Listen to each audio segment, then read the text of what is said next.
Pin ya Pak, biar semua rata. Oke, kita sejenak kita berdoa sebelum firman dibagikan ya. Bapak, kami bersyukur malam ini segala puji hormat hanya bagi kemuliaan nama Tuhan Yesus, Raja di atas segala raja. Sebab kau yang layak disembah, diagungkan, dan dipuji. Sembunyikanlah hamba-Mu di balik kebesaran salib Kristus dalam hidup hamba. Biarlah hamba yang tidak ada apa-apa yang tidak berguna ini Engkau pakai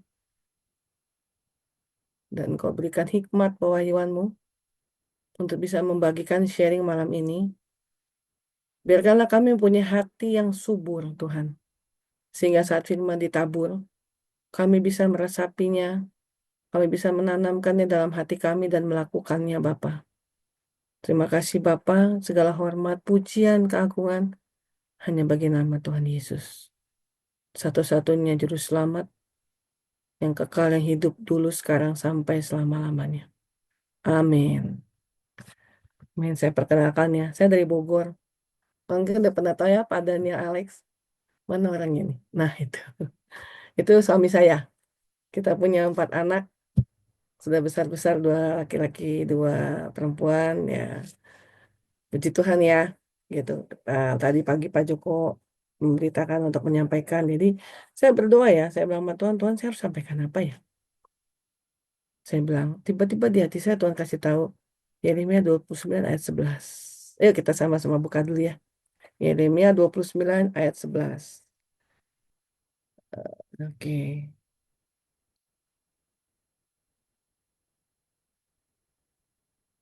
kita buka ya. Sama-sama. Oke, saya bacakan ya. Sebab aku ini mengetahui rancangan-rancangan apa yang ada padaku mengenai kamu. Demikianlah firman Tuhan, yaitu rancangan damai sejahtera dan damai sejahtera dan bukan rancangan kecelakaan, untuk memberikan kepadamu hari depan yang penuh harapan.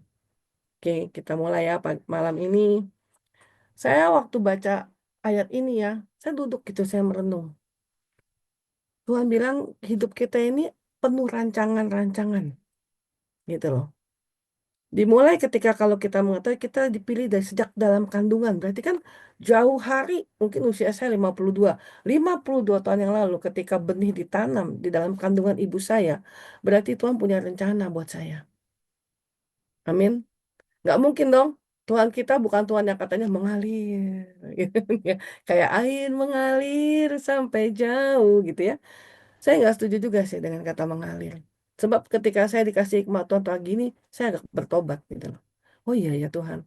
Tuhan ingatkan saya tentang ayat di mana di Mazmur 139 ya. Sebab engkaulah yang membentuk aku, membentuk buah pinggangku, menenun aku dalam kandungan ibuku. Berarti waktu dia tenun aku di kandungan ibu, dia sudah tahu. Yohana Juliana sudah kutenun di dalam kandungan dan akan kupakai untuk apa, apa, dan apa. Gitu kan. Dia pasti sudah rancangkan itu kan. Nggak mungkin dong tanpa satu rencana kita dijadikan gitu. Nggak mungkin blok. Tiba-tiba kita dijadikan terus Tuhan bilang, ya sudah nanti lihat aja 2 tahun lagi, 3 tahun lagi, 4 tahun lagi. Itu nggak mungkin. Ibu, bapak-bapak ya. Jadi kita tuh yang paling utama ketika kita sadari bahwa Tuhan kita itu adalah Tuhan yang mempunyai rencana. Jadi kita harus mempunyai satu titik di mana jadikan dia sebagai satu inspirasi dalam hidup kita. Saya jadi terinspirasi sama Tuhan waktu dia katakan tentang ayat ini. Saya bilang saya bersyukur, ya kan?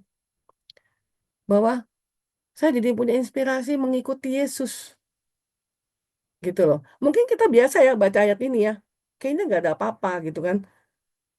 Rancangan-rancangan damai sejahteraan dan bukan kecelakaan gitu kan. Ternyata ayat itu membuat saya menjadikan Tuhan itu inspirasi dan sumber keteladanan buat saya. Tadi itu saya baca itu pagi dan saya bilang, oh Tuhan, aku harus lebih teladani Engkau dalam kehidupan aku. Karena teladan Yesus itu, kita itu dibentuk sebagai hamba-hamba Tuhan yang terbiasa berkata-kata jangan mengalir. Harus punya tujuan. finalnya harus kita capai gitu loh.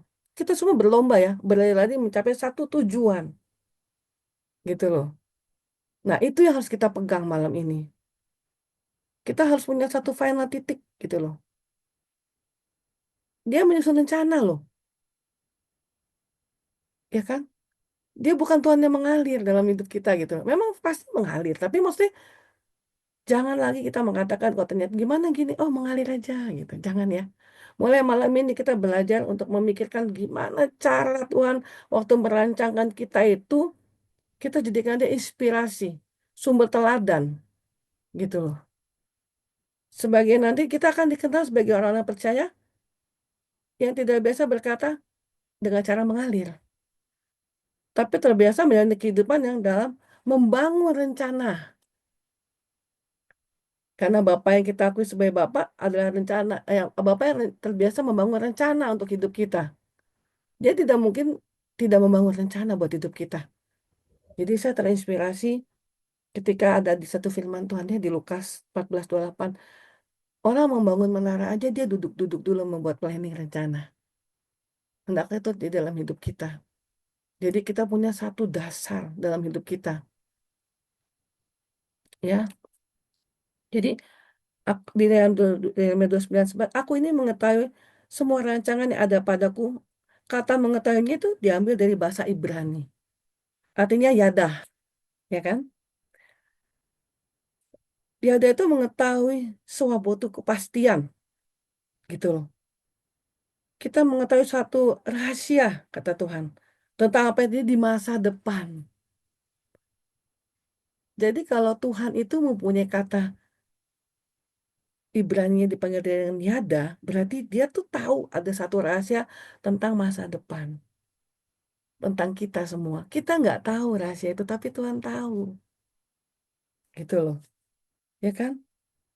Jadi di sini Tuhan mengingatkan kita ya untuk tentang masa depan yang rahasia buat kita, tapi kepastian buat Tuhan. Amin. Karena dia sudah merancangkan. Dia sudah beli dulu tahu apa yang akan kita hadapi gitu loh. Itu yang kita bicara mengenai satu rancangan-rancangan. Ya. Tentang persoalan masa depan untuk kita itu mungkin rahasia. Tapi Tuhan sudah tahu rahasia itu. Ya. Tapi sebuah kepastian diingat ya. Jadi mulai malam kita percaya bahwa mungkin rahasia bagi kita tapi satu kepastian di dalam Tuhan. Kita harus pegang itu ya. Rancangan-rancangan yang Tuhan rancangan itu adalah satu kepastian. Bukan rancangan-rancangan yang biasa saja. Amin. Ya. Jadi mungkin kadang ada orang yang berpikir kan gini ya. Aduh saya nggak punya masa depan. Itu harus dicoret itu salah. Karena Yesus sudah memikirkan masa depan kita. Tanpa kita bicara pun dia sudah tahu masa depan kita. Orang dari sejak dalam benih kandungan saja, dia sudah tahu. Tanggal sekian, bulan sekian, tahun sekian, Yohana Juliana akan lahir di muka bumi ini. Sebab aku sudah mempunyai rancangan buat Yohana. Dan aku sudah mengetahui masa depannya. Bagi kita, misteri. Yang harus kita cari adalah sekarang ikut teladannya. Sehingga kita ikut teladannya, kita masuk dalam distrik yang dia mau. Nah itu, kita bahas tentang rancangan-rancangannya. Nah, jadi rancangan yang Tuhan siapkan, kayaknya saya tarik nafas. Senang. Ketika tadi pagi Tuhan kasih saya tentang ini bahwa hidup kamu itu nggak akan tanpa tujuan, kata Tuhan. Bukan tanpa arahan, kata Tuhan. Tapi akan mencapai sebuah kepastian. Karena kepastian itu sendiri adalah ketika kita menjadikan dia sebagai idola, menjadikan dia sebagai inspirasi, otomatis kita akan mencari dia dengan haus dan lapar. Benar? Itu yang harus kita punya. Punya haus dan lapar tuh passion kita cari Tuhan terus. Karena kita tahu di tangannya masa depan kita sudah ada. Itu kita bahas tentang ayat tentang rancangan-rancangan dulu ya, Bapak Ibu. Jadi jangan ragu-ragu lagi ya. Kalau ada di antara kita yang masih bicara, aduh saya belum tahu Bu, saya mau kemana atau mengalir bertobat ya. Dengan ini kita harus sama-sama setuju bahwa Tuhan punya tujuan yang pasti dalam hidup kita. Ya, banyak orang cari loh, alasan apa aku hidup, tujuan apa aku hidup, padahal nggak usah cari macam-macam. Ya, jadi Tuhan yang menetapkan tujuan kita dan ada sebuah kepastian. Ya,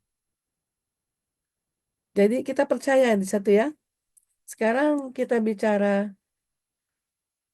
tentang rancangan tujuan itu sudah mempunyai satu tujuan pasti ya.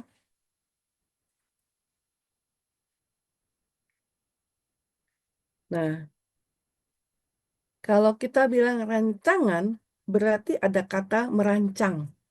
Betul nggak? Merancang itu berarti kan Tuhan membuat satu rancangan, bener nggak? Berarti Tuhan bekerja nggak buat kita? Bekerja. Kalau kita boleh sadari ya, ketika kita lakukan kesalahan, ada nggak teguran dari Tuhan buat kita? Itu dia 24 jam ternyata bekerja loh. Supaya kita ini masuk dalam rancangan dia. Itu satu pekerjaan dari Tuhan. Bayangin ya, kalau Tuhan yang bekerja buat kita, merancangkan rancangan ini buat kita, ada nggak kegagalan? Sebenarnya tidak ada kegagalan. Tapi seringkali kitanya yang gagal. Karena kita tidak pegang bahwa kita harus punya satu inspirasi, satu contoh, satu teladan Yesus dalam hidup kita. Ya, kalau kita bahas rancangan-rancangan damai sejahtera. Nah, damai sejahtera ini berbicara hubungan kita damai dengan Tuhan. Otomatis, kalau kita damai dengan Tuhan, kita akan damai dengan sesama. Tapi kan seringkali masalah besar bukan dikecilkan. Masalah besar jadi tambah besar. Padahal Tuhan menciptakan damai sejahtera itu untuk kita mempunyai satu kehidupan yang damai. Gitu loh. Padahal Tuhan inginkan kita semua ini mengalami pemulihan untuk mencapai itu. Jadi pahamin ya, ketika kita mau ratu rancangan damai sejahtera dan bukan kecelakaan. Berbicara mengenai rancangan damai sejahtera di hati kita tuh berbicara juga tentang pemulihan. Pasti kita dipulihkan semua. Yang tadinya tidak kenal Tuhan jadi kenal Tuhan. Yang tadinya pemarah jadi peramah. Yang tadinya pemberontak jadi penurut. Coba itu semua merupakan pekerjaan tangan Tuhan, bukan kita dengan kekuatan kita. Jadi rancangan-rancangan yang Tuhan rancangkan itu adalah rancangan damai sejahtera. Berbicara sejahtera, berbicara kita hubungan dengan sesama. Mungkin kalau kita dulu yang belum ngerti ya, inspirasinya Tuhan, ada kata senggol bacok. Kalau sekarang ikut Tuhan, karena kita mempunyai rancangan-rancangan itu, dan goalnya harus tercapai, kita mulai belajar mengalah. Benar? Karena Tuhan bilang, ditampar pipi kiri, dikasih pipi kanan. Nggak enak ya?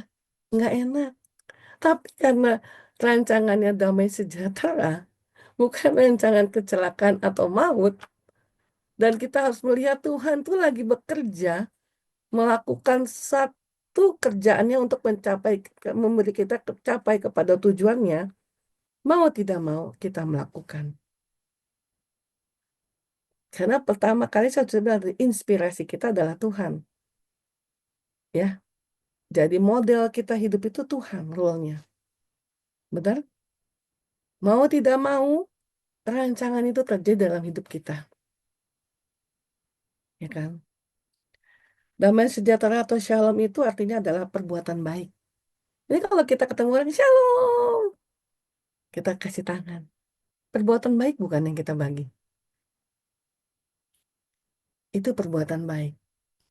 Jadi ngetahui ya sekarang ya ketika kita bilang shalom itu adalah satu perbuatan baik karena kita melakukan perbuatan, kita melakukan interaksi kita kepada orang shalom, satu perbuatan baik.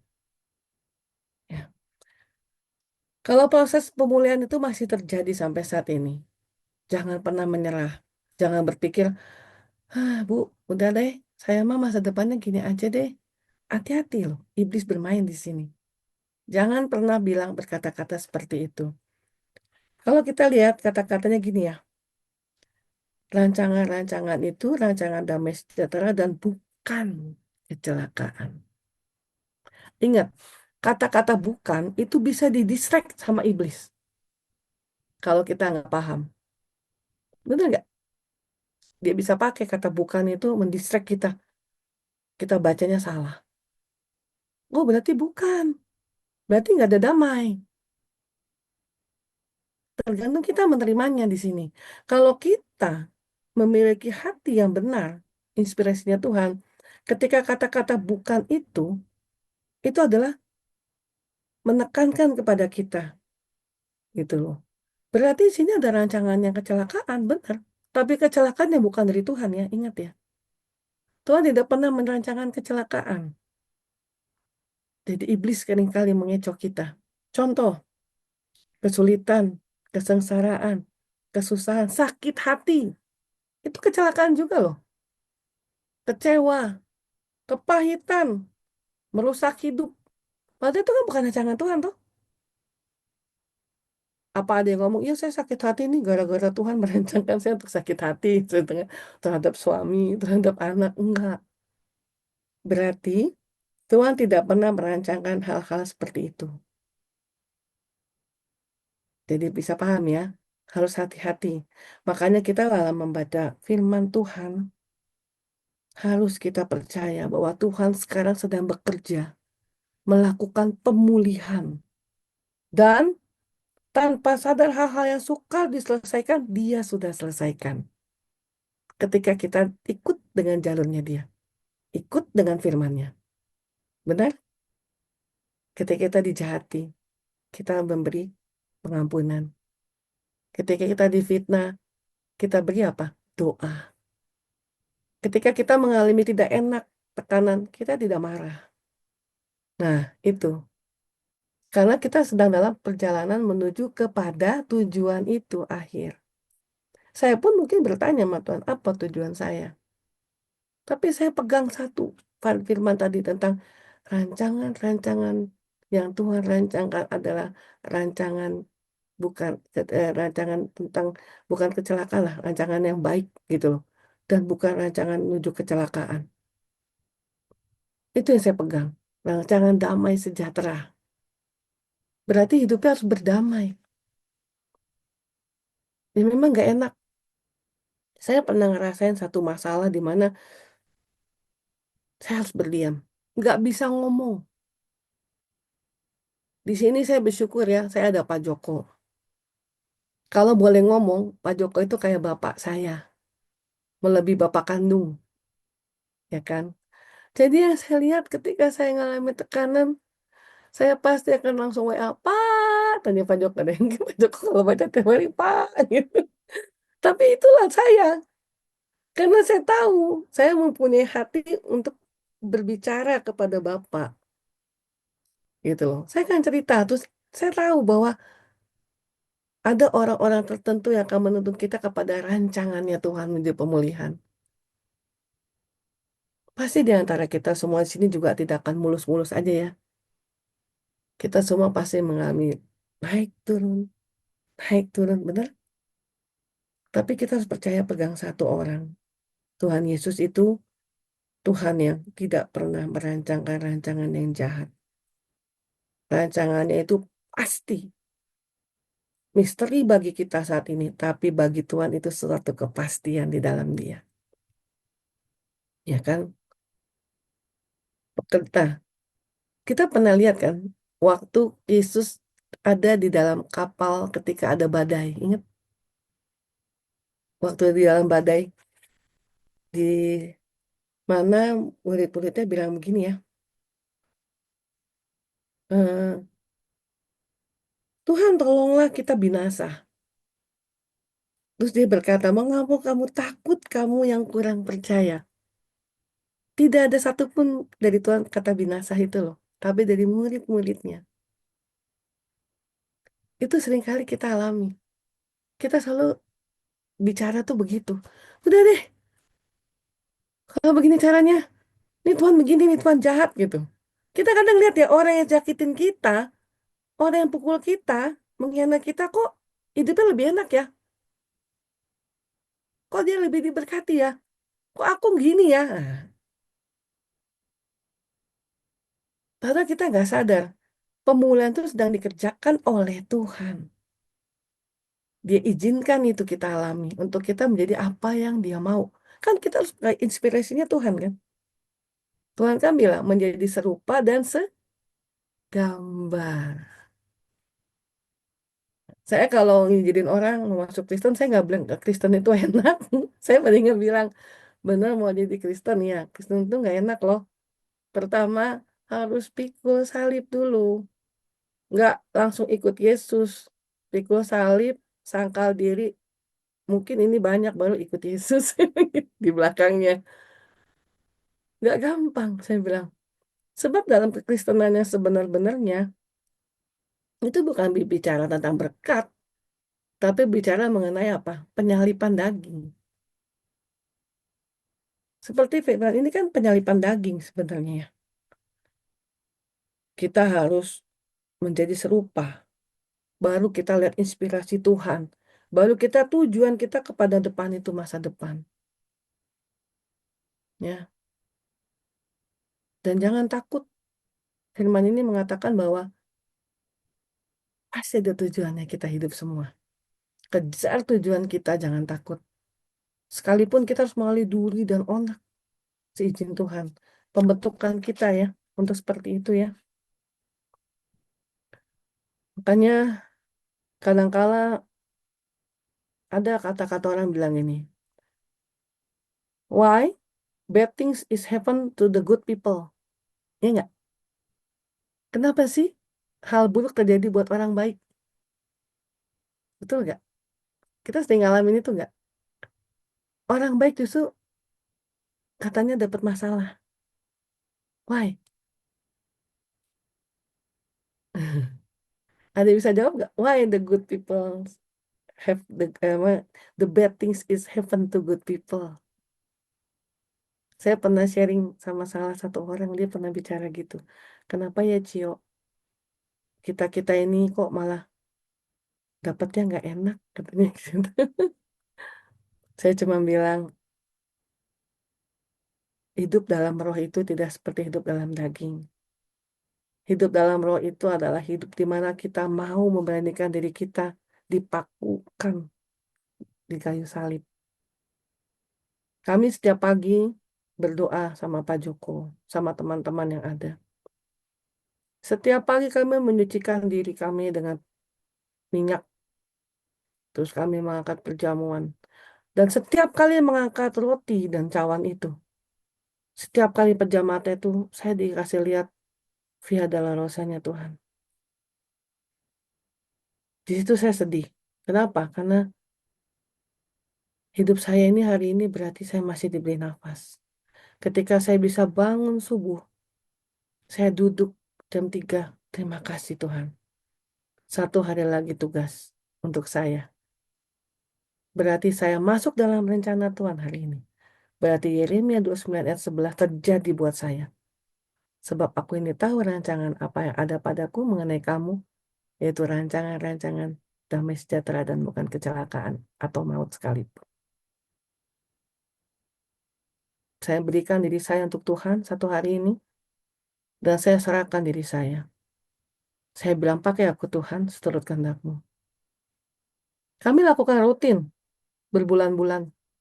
Dan yang membawa dampak dalam hidup kita adalah kita nggak gampang goyah imannya.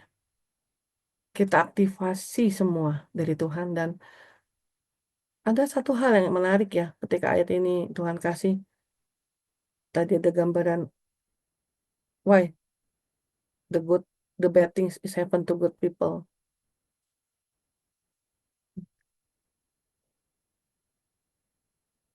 Ini berbagi layar ya, Pak.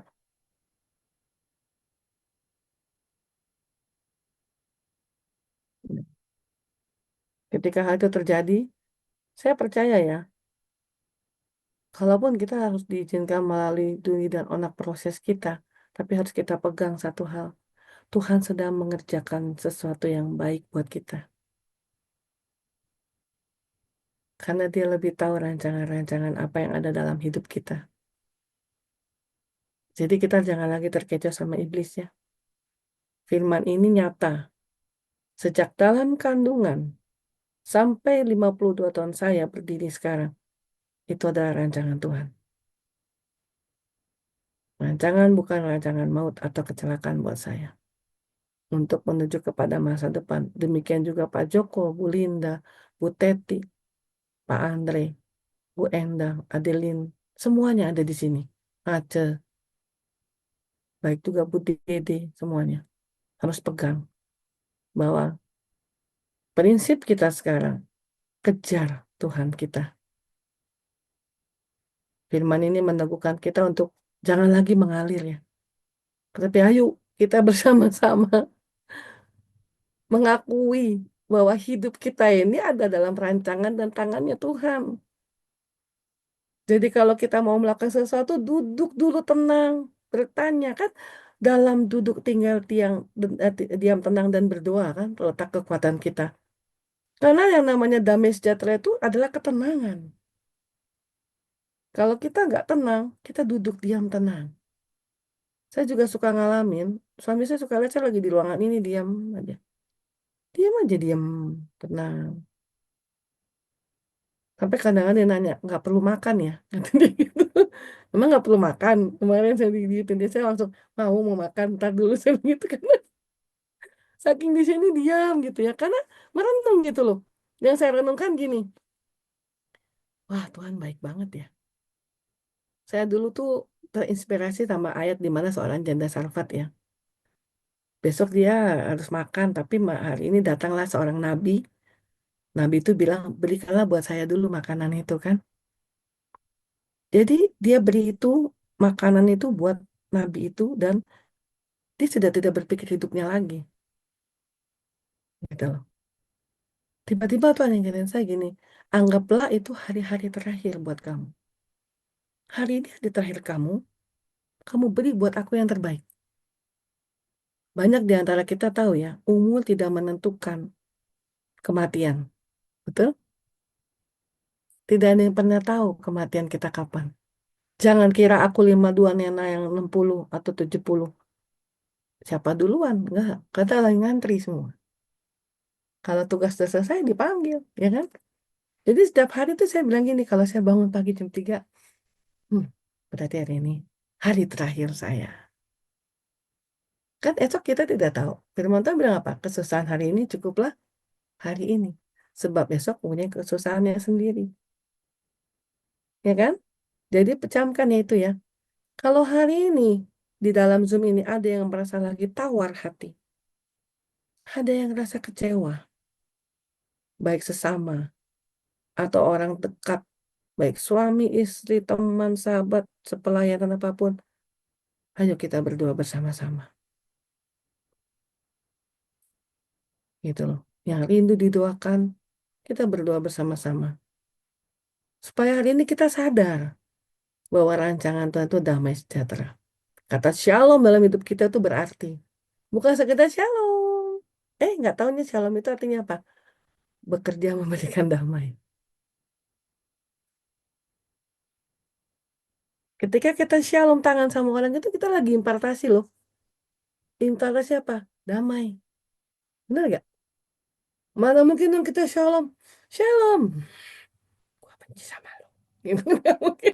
Nggak tahu deh kalau ada yang kayak gitu ya mungkin shalom. Tapi hatinya "Hmm, lo lagi.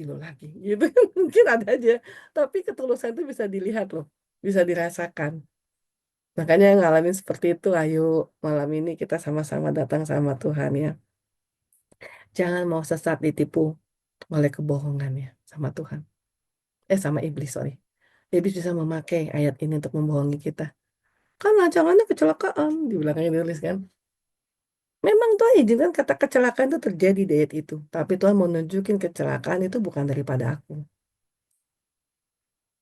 Ada kata bukan di depannya dan bukan kecelakaan. Ternyata kecelakaan itu datangnya dari mana? Dari dalam diri kita. Ketika kita tidak memiliki hati yang tulus, ikhlas, dan mengasihi. Oke, Bapak Ibu. Saya tutup sedikit ya, apa yang saya rasakan. Saya kemarin baru saja sakit, pneumonia. Pneumonia itu nggak gampang. Waktu oximeter saya di rumah sakit masih 92, dokter udah lihat muka saya.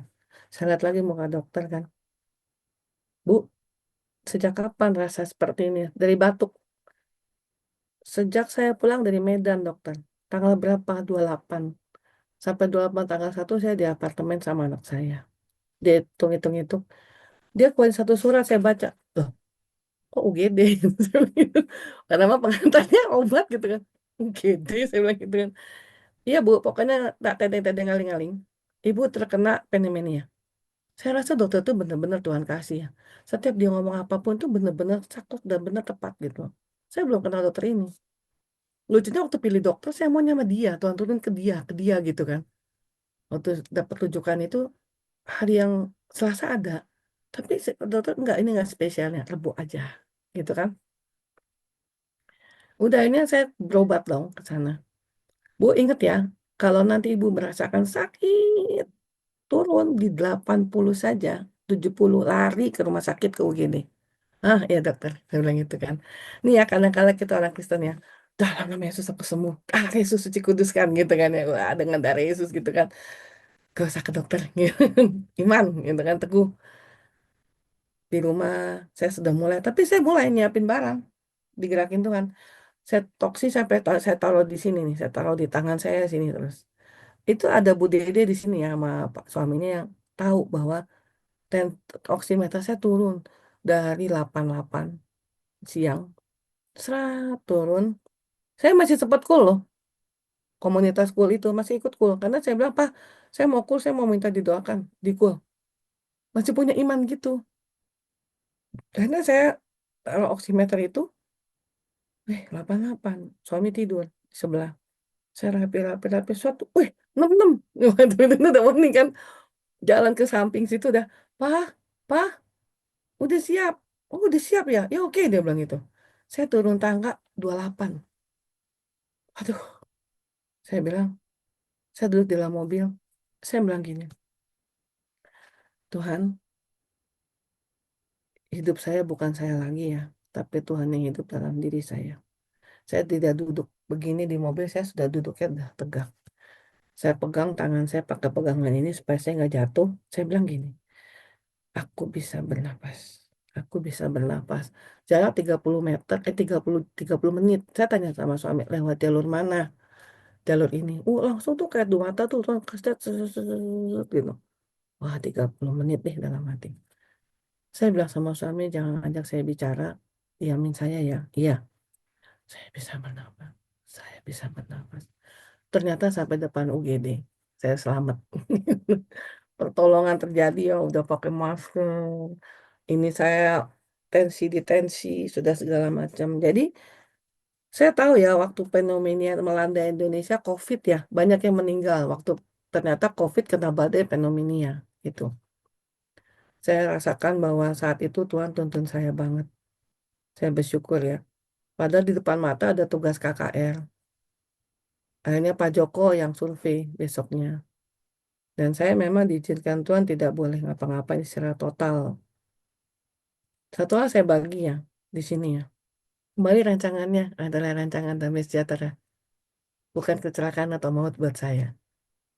Karena saya tahu tujuan di depan. Saya harus KKR. Saya harus bantu KKR itu. Ya. Sampai saya bilang gini sama Tuhan. Saya tuh sampai di morfin suntikan 2 kali. Kenapa di morfin tensi saya nggak turun-turun 200 lebih. Itu takut pecah pembuluh darah. Sudah di UGD di morfin. Saya nggak tahu itu morfin, cuma saya berasa kok fly ya. Saya nge-fly. Bu, nggak boleh turun ya. Hah? Kok nggak boleh turun? Tapi saya disuntik untuk keluarin air detox itu. Karena kan kuman itu kan harus dibuang ya. Virus itu harus dibuang kan. Pakai pampers saja. Hah? Saya udah diem nih. Ternyata pas suntikan morfin kedua, pegawai, apa, ada suster cowok ngomong, Bu, sebenarnya ini suntikan kedua. Oh ya? Suntikan pertama kapan? Di UGD, Bu. Hah? Saya bilang, saya baru tahu ini suntikan kedua. Saya bilang, iya suntikan kedua ketika jantung ibu berdetak kencang. Nggak boleh. Waktu masuk di UGD setelah suntik itu, saya turun tuh tensi seret. Langsung saya dipindahkan ke ruang umum. Tetapi sesaknya timbul. Saya tuh suami ada di mana pulang kalau nggak salah dia pulang ke rumah sebentar dulu. Dia pikir saya sudah aman. Saya pencet tuh berkali-kali sama saya sesak, saya sesak, saya sesak. Saya bilang gitu. Langsung tim dokter datang itu sama suster. Saya tuh diampulin 2 kali lipat. Jadi disuntik obat antibiotik tuh yang dua dua suntikan jadi 4. Saya seret, seret, saya liatin itu. Banyak kali masuknya saat itu susah waktu nyuntik-nyuntik. Banyak kali sus. Iya Bu, satu lagi penenang ya Bu. Hah, penenang itu gitu kan. Supaya saya tenang dan bisa mematikan si kuman itu, kata dia. Itu terjadi saya tidur blek. Ketika akhirnya puji Tuhan, kakak kita berjalan dengan baik. Karena saya tahu tujuan saya ke depan adalah rancangan-rancangan yang damai sejahtera, bukan kecelakaan atau maut. Sebab waktu di rumah sakit, ayat ini muncul di hati saya. Karena aku bertanya juga sama Tuhan, Tuhan ini kenapa aku begini? Dia aku pakai ayat ini, damai sejahtera dan bukan kecelakaan atau maut. Ya, kalau kita nggak kuat dalam Tuhan, oh orang bilang, wah itu hukuman tuh sakit, wah inilah itulah, ya kan? Kan orang nggak ngerti rencana Tuhan buat saya, gitu. Itu saya alamin. Jadi kita sama-sama yang harus belajar bahwa why bad things is happen to good people? Kenapa selalu yang jelek terjadi buat kita? Saya sekarang tahu jawabannya. Karena kita anak yang dipilih sama Tuhan. Tuhan tahu kita sanggup. Sekalipun itu berat, sekalipun nggak enak, siksaan, mau kata difitnah, dihina sekalipun. Dia tahu kita kuat. Ibaratnya emas, kalau nggak dimurnikan, dilebur 7 kali dalam peleburan, tidak muncul murni. Karena itulah Yohana Juliana 52 tahun yang lalu ada dalam seorang ibu yang bernama Maria Kristiana yang sudah almarhum. Sekarang Yohana Juliana ada di sini karena ada tujuan Tuhan. Jadi malam ini saya ajak semua untuk mengetahui rancangan Tuhan itu rancangan damai sejahtera untuk hari depan yang indah, bukanlah kecelakaan atau maut. Bertobat kita semua ya, yang mengatakan bahwa hidup mengalir aja Bu. Apa kata Tuhan? Jangan. Kembali apa kata firman Tuhan. Jangan apa kata cuman Tuhan doang ya, firmannya. Kalau apa kata Tuhan belum tentu baca firman. Tapi kata firman, kita akan baca firman. Itu saja. Terima kasih Pak Joko. Saya kembalikan. Mungkin ada yang mau didoakan nanti boleh. Silakan. Tuhan Yesus memberkati ya.